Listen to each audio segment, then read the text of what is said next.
Pai, do Filho e do Espírito Santo. Amém. O anjo do Senhor anunciou a Maria, ela concebeu do Espírito Santo. Ave Maria, cheia de graça, o Senhor é convosco. Bendita sois vós entre as mulheres, e bendito é o fruto do vosso ventre, Jesus. Santa Maria, Mãe de Deus, rogai por nós, pecadores, agora e na hora de nossa morte. Amém. Eis aqui a serva do Senhor, faça-se em mim segundo a vossa palavra.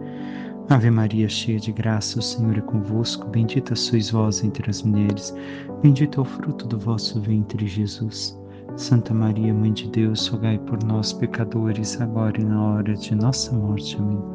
E o Verbo divino se fez carne e habitou entre nós. Ave Maria, cheia de graça, o Senhor é convosco. Bendita sois vós entre as mulheres, e bendito é o fruto do vosso ventre, Jesus. Santa Maria, Mãe de Deus, rogai por nós, pecadores, agora e na hora de nossa morte. Amém. Rogai por nós, Santa Mãe de Deus, para que sejamos dignos das promessas de Cristo. Oremos. Infundi, Senhor, em nossas almas a vossa graça, como vos pedimos, para que nós, que pela anunciação do anjo viemos a saber o mistério de vossa encarnação, paixão e morte de cruz, cheguemos um dia à glória eterna dos céus pelo mesmo Cristo, Senhor nosso. Amém. Caríssimo irmão e irmã, hoje meditamos a liturgia da sexta-feira da 24ª semana do Tempo Comum, mas também para a Ordem de Santo Agostinho é dia de um santo pouco conhecido entre nós, San Alonso de Orozco, no espanhol, Santo Afonso de Orozco, como se chama aqui no Brasil. Alguém que viveu uma vida longa para seu tempo. Ele nasceu em outubro de 1500 e faleceu em 1591. 91 anos de idade. O que há de extraordinário nesse homem? Busca, como qualquer um, viver a sua vida, de uma família nobre de Toledo, da região de Toledo. Estuda em Talavera de la Reina e na Universidade de Salamanca. Em 1520 tem a possibilidade de conviver com um outro santo agostiniano, Tomás de Villanova, que ainda há pouco celebramos, que o convidou a ingressar na Ordem de Santo Agostinho. E assim percebeu que era o chamado de Deus para a sua vida. Sempre levou uma vida de penitência, de busca de Deus, e, entrando na Ordem, professou ali seus votos em 1523, ou seja, aos 23 anos. 4 anos depois se tornou sacerdote. Mas não pensemos que por causa de viver uma vida de intensa oração, penitência, tudo lhe foi simples.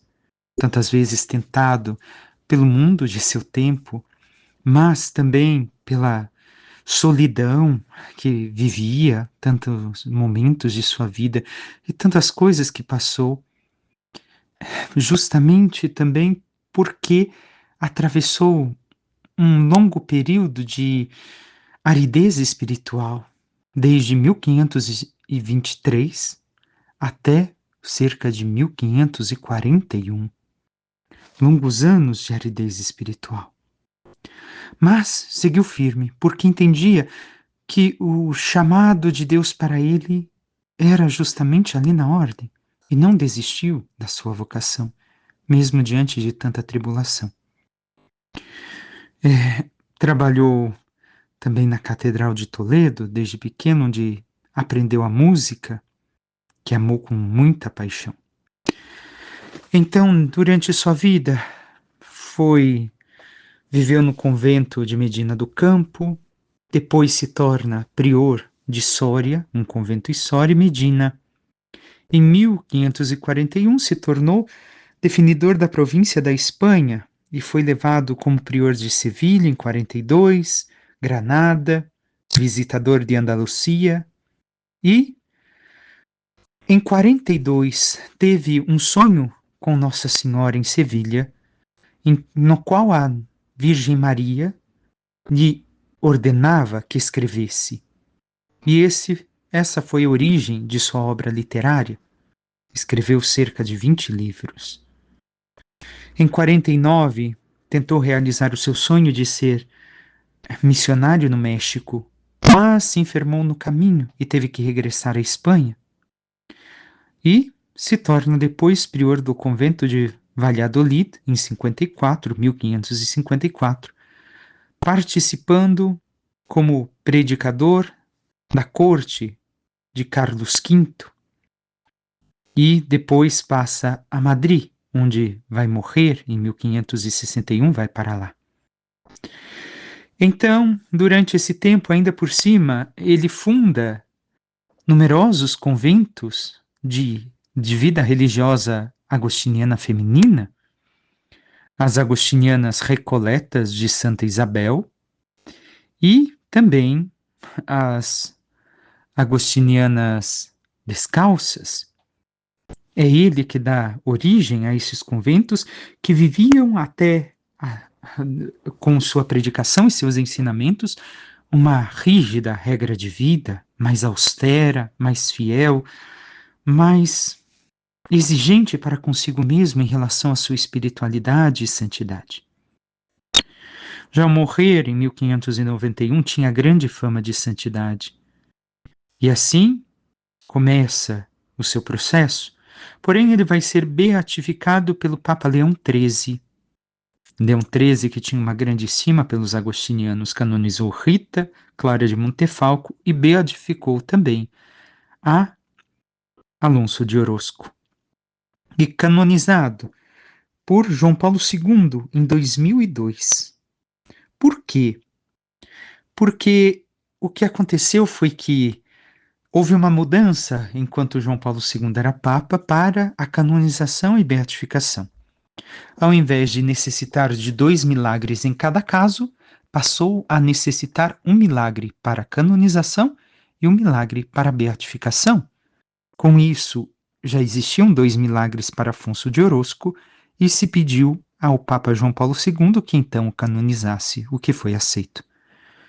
Desde 1978, repousa os seus restos mortais na igreja do convento e escola infantil das Agostinianas de Santo Afonso de Orozco. Ali estão os seus restos mortais. Vemos que ele teve este grande, na ordem de Santo Agostinho, esse grande relacionamento espiritual, por assim dizer, este grande encontro com Nossa Senhora, com a Virgem Santíssima, que o inspirou em suas obras, que o inspirou a escrever e a viver. Mas o que podemos colher dele? Justamente a austeridade de vida espiritual, a perseverança, mesmo diante de toda a aridez espiritual, naquilo que o Senhor nos chamou, na vocação matrimonial, na vocação religiosa, naquilo que o Senhor nos chamou, perseverar, persistir, viver esta intensa vida de penitência e oração, para reconhecermos a vontade de Deus e vivê-la sempre em nossas vidas. Passemos agora à liturgia de hoje. Seguimos ainda com o Evangelho de São Lucas, que hoje nos diz: naquele tempo, Jesus andava por cidades e povoados, pregando e anunciando a boa nova do reino de Deus. Os 12 iam com ele, e também algumas mulheres que haviam sido curadas de maus espíritos e doenças. Maria, chamada Madalena, da qual tinham saído 7 demônios. Joana, mulher de Cusa, alto funcionário de Herodes. Susana e várias outras mulheres que ajudavam a Jesus e aos discípulos com os bens que possuíam. Palavra da salvação. Glória a vós, Senhor. Parece que deste evangelho não teríamos nada que tirar para nossas vidas, mas ao contrário, sempre temos. Vemos aqui o quê? Que Jesus carrega consigo, acompanham a Jesus, pessoas de todas as classes sociais, que o escutam de verdade, que querem estar com ele, que se encantam com suas palavras, e algumas sabemos que vão segui-lo até o fim. E coloca-nos o nome de algumas mulheres. O que são estas mulheres? Elas têm um sentido também para a nossa vida, segundo os padres comentadores. A primeira é Maria Madalena.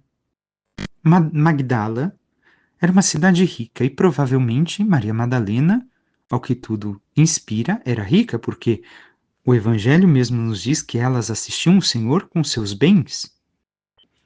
Então, Maria Madalena aparece aqui e qual o sentido que nos dá? São Gregório Magno vai dizer que os 7 pecados, os 7 espíritos, aliás, que saíram de Maria Madalena, representam 7 pecados capitais. Ela estava envolvida na sua vida por todos os pecados capitais. E, por causa disso, encontrando a Jesus, abandonou a todos os pecados capitais, a todos os demônios, para seguir ao Senhor. Mas os santos comentadores também vão dizer que Maria Madalena representa as viúvas. Por quê? Porque, segundo uma tradição muito antiga que apresentava que Maria Madalena era viúva, não sabemos ao certo, mas é uma antiga tradição que existe. Depois, Joana, mulher de Cusa. Joana, então, representa as mulheres casadas. Mas de um alto funcionário ela era esposa. Mostra que, como diz o texto anteriormente, curadas de maus espíritos e doenças, provavelmente Joana esteve muito doente. Cusa, seu marido, que fazia parte da corte de Herodes, busca Jesus para curá-la. E por amor à esposa, permite que ela siga a Jesus. E já entenderemos o porquê, o que estas mulheres buscavam, de forma, já compreendemos um pouco, mas ainda de forma mais profunda o que elas buscavam. E por fim, Susana e várias outras mulheres. Quem é Susana? Representa o grupo das virgens.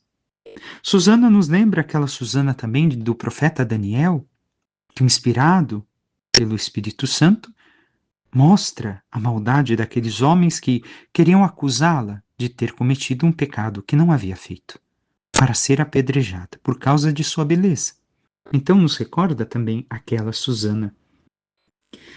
E o que essas mulheres buscavam? Seus corações buscavam a Jesus, mais do que tudo. Não o que ele oferecia, não a cura, não a libertação, não, ao próprio Cristo, ao amor de Deus que Jesus transmitia. Era isso que elas buscavam no Senhor. E vemos que elas davam então suporte a Jesus, o suporte financeiro, sem se misturar ao grupo apostólico, coisa que hoje já não se querem mais. Não, porque tem que também ordenar as mulheres. Opa, e a antiguidade? Porque Jesus não fez. E concedeu que essas mulheres, separadas como um grupo de suporte, o sustentassem. Compreendamos que Jesus poderia fazer milagres para se sustentar, tirar dinheiro até da boca dos peixes, como bem sabemos. Porém, ele quis depender da ajuda dos demais, e até mesmo destas mulheres, para despertar deste modo a generosidade do coração do homem, coisa que nem sempre está presente em nós. Nós queremos reter, acumular, mas não ser generosos por natureza. Talvez as crianças tenham essa generosidade maior do que os adultos. Mas é isso que Jesus chama a todos nós, a sermos generosos. Então vemos que todas as categorias de mulheres são chamadas também a estar com Jesus, a buscá-lo por aquilo que ele tem, a presença divina, e não por aquilo que ele pode me conceder. Uma cura, uma graça, não. Eu quero o amor de Deus na minha vida. E como estas mulheres? Como estamos buscando a Jesus? Por interesse? Ou por amor? Porque realmente Jesus preenche a nossa vida com a sua presença. Porque realmente sua palavra um dia tocou nossos corações e agora não queremos nada mais do que segui-lo e servi-lo e ajudá-lo e suportá-lo e sustentá-lo. Ou simplesmente só buscamos saciar o nosso egoísmo em Jesus e não queremos realizar aquilo que ele pede a cada um de nós. O Salmo nos diz e nos liga assim também com a primeira leitura: felizes os humildes de espírito, porque deles é o reino dos céus. Assim, esta frase vem de Mateus capítulo 5, E diz mais adiante: não te inquietes quando um homem fica rico e aumenta a opulência de sua casa, pois ao morrer não levará nada consigo, nem seu prestígio poderá acompanhar. O que nos recorda o Salmo? A generosidade das mulheres, o desapego das coisas que temos. Sabemos que cuidamos, mas que um dia não teremos mais. Por quê? Porque ao morrer, não levaremos conosco o cartão, o dinheiro, as coisas materiais, mas somente o amor e o serviço a Deus. E é isso que realmente tem preenchido nossas vidas? Ou outras coisas estão acima do amor a Deus e aos irmãos? Por fim, seguimos com a carta de São Paulo a Timóteo. Caríssimo, ensina e recomenda estas coisas. Quem ensina doutrinas estranhas e discorda das palavras salutares de nosso Senhor Jesus Cristo e da doutrina conforme a piedade, é um obcecado pelo orgulho, um ignorante que morbidamente se compraz em questões e discussões de palavras. O que diz já nesses 3 versículos São Paulo? Então que não deve de ser nada ensinado na igreja diferente daquilo que Jesus deixou como sua doutrina. Conforme a piedade. O que é piedade? Piedade é a vida espiritual no seu sentido mais profundo. A experiência de vida espiritual que nós devemos de ter. Tudo que ensina uma coisa que não leva a uma vida espiritual, uma vida de fé, uma vida de oração, conforme a doutrina de nosso Senhor, não devemos de ensinar, mas sim aquilo que a vida espiritual nos leva a conhecer profundamente de tudo que Jesus nos deixou na sua igreja. Por quê? Segue aqui dizendo São Paulo, tudo que é contrário a isso é obcecado pelo orgulho, ignorante, que morbidamente se compraz em questões e discussões de palavras. Então, coloca aqui São Paulo em disputas sem ser aquelas disputácios, como dizemos, da época de medieval, em especial de Santo Tomás de Aquino para cá. Por quê? A disputa aqui, a discussão aqui que São Paulo está criticando é a discussão de palavras que não se preocupa com a elevação das almas, que não se preocupa com um aprofundamento espiritual, somente é debate, discussão, bobeira. Ai, porque isso é assim assado? Não, espera aí. O que isso faz crescer a minha alma? O que isso me ajuda a rezar melhor, a aprofundar a minha vida em Deus, a minha espiritualidade? Segue São Paulo. Daí é que nascem invejas, contendas, insultos, suspeitas, porfias.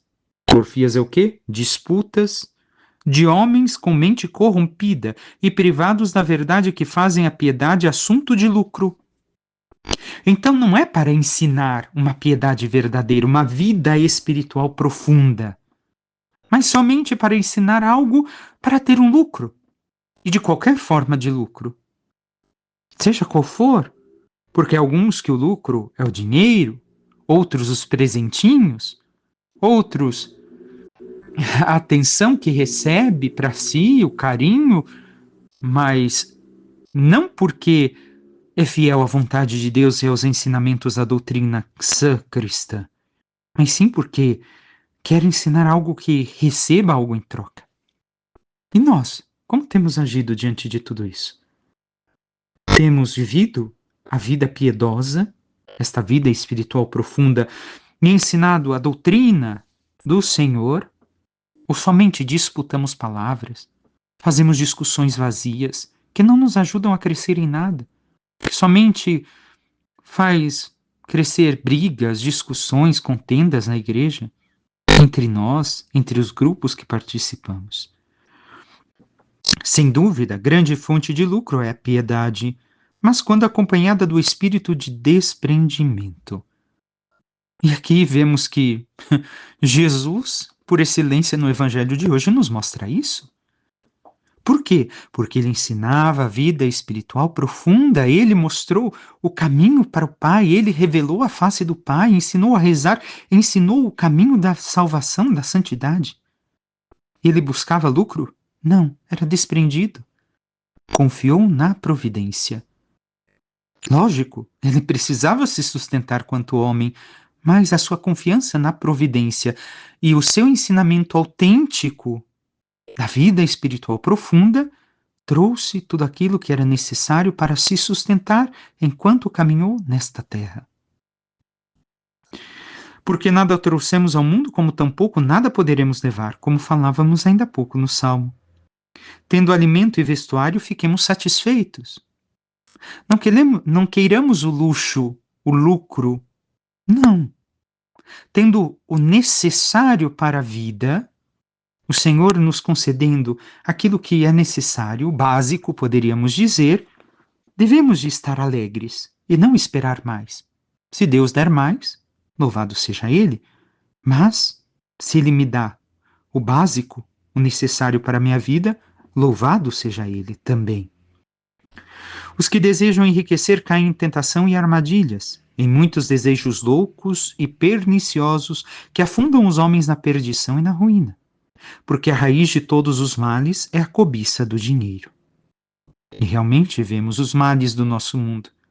Basta olhar a corrupção que está em tantos países do mundo, e o nosso não está excluído disso, em especial, muitas vezes, o meio político.